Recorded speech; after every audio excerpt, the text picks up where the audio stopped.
Topping national news on this Tuesday, a hearing is scheduled for this afternoon for the Maryland man who was mistakenly deported to El Salvador. The Trump administration and El Salvador's president have signaled they do not plan to take any action despite a Supreme Court order to facilitate his return to the U.S. Natalie Brand shows us the latest developments on that. Ahead of his Oval Office meeting with El Salvador's president, a camera caught President Trump discussing sending U.S. citizens who commit violent crimes to El Salvador. Homegrowns are next. The homegrown's built. You got to build about 5 more places. Yeah, that's big. All right. It's not big enough. Later, in front of a larger group of reporters, the president said his attorney general was looking into the idea. I'm talking about really bad people.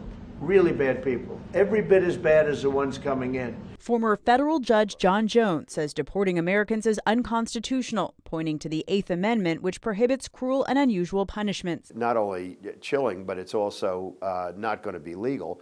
The administration is also facing an intensifying legal fight to return a Maryland resident after admitting an administrative error prompted Kilmar Abrego Garcia's deportation to El Salvador last month. A judge ruled in 2019 he could not be returned to his home country for fear of persecution. But the Trump administration alleges he's an MS-13 gang member, something his family and attorney dispute. When President Trump declared MS-13 to be a foreign terrorist organization, that meant that he was no longer eligible for any form of immigration relief in the United States. Last week, the Supreme Court ruled the administration should facilitate Abrego Garcia's return, with Justice Sonia Sotomayor raising concerns about due process. Attorney General Pam Bondi says it's up to El Salvador. Natalie Brand, CBS News, the White House. Maryland Senator Chris Van Hollen says he plans to travel to El Salvador to speak with President Bukele to release the Maryland man. Bukele says he has no plans to do so.